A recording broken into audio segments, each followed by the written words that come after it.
The Resnik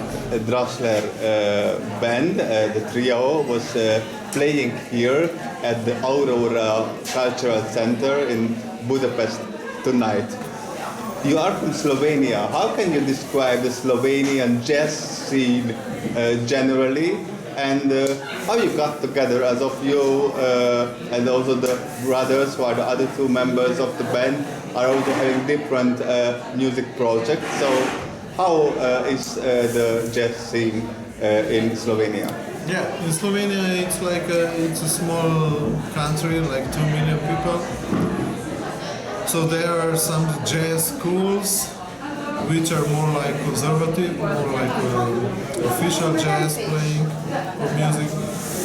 And then you have the other side, which is more like creative side of the jazz, which the main guy who was doing that back early end of 90s was the drummer.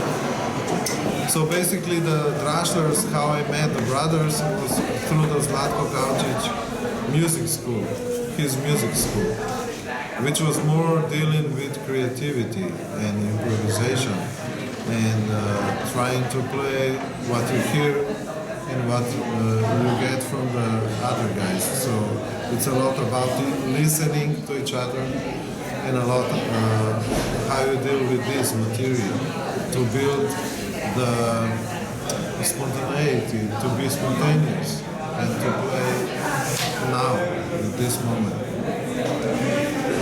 How is the cultural infrastructure in Slovenia for local musicians? Are there also, for example, some contributions from the state, from the Ministry of Culture to help the local musicians, for example, for concerts abroad, or some local clubs, or is the state not so much financing, like more private ticket sellings, or how is the background infrastructure for the musicians generally, like all kind of music and especially jazz? Yeah, for jazz or creative music there is a really good, nowadays really good infrastructure since we have a state money, so we can apply for the tour going everywhere and they can support this tour with finance. So they support the travel expenses, the sleeping accommodation and this stuff. So from this perspective, this is really good now, since the last government, which is more like a left-wing oriented, this is really good. But in general, the scene is not so big, so we have a lot of DIY places to play. A little bit government also support some of the places. But in general, as I said,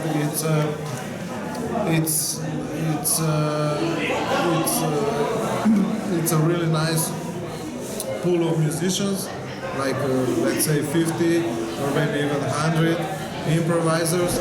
So we try to play as much as possible, but still it's not so wide, it's not so big supported, so it's not easy to play just this kind of music. You have to play either other music or you have to have another job, day job, in order to support yourself as an improviser. Are you also playing some other music types like rock or pop or whatever, or you have a side job as a civil job, or how you do it? For me, I don't do side gigs so much. Sometimes something with DJ or some wedding, but really not so much. So basically I have time, I have option and time to just work on my own stuff.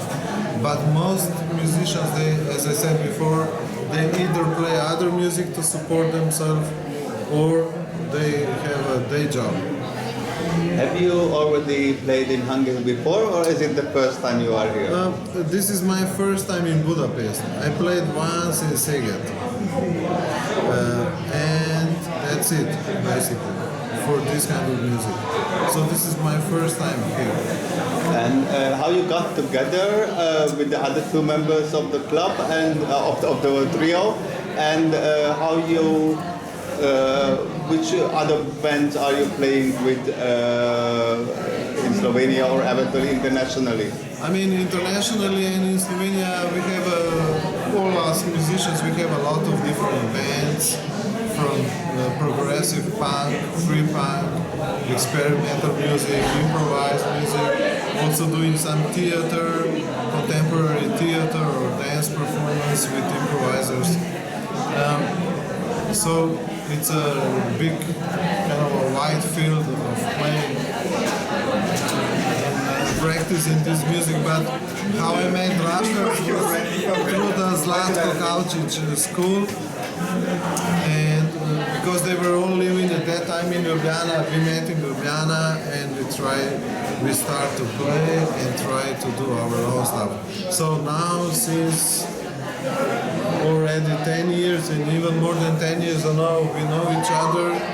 So now we start to practice and play and meet once a week together and we play a little bit and stuff like that. How would you introduce the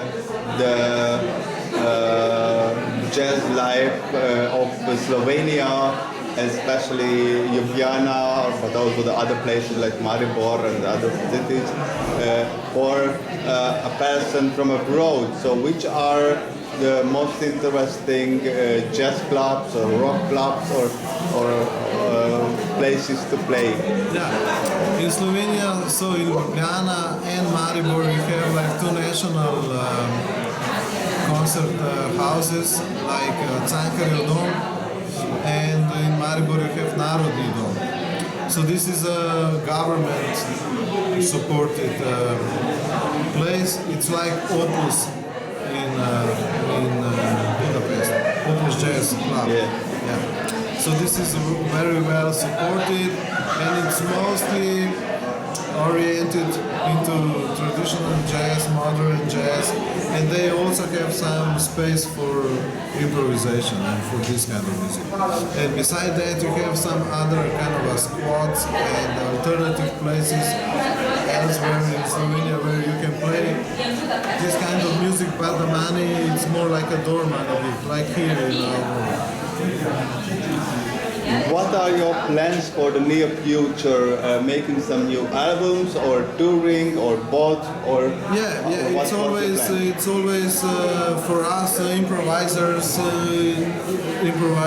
musicians dealing with improvisations. The main thing is playing. So practicing this kind of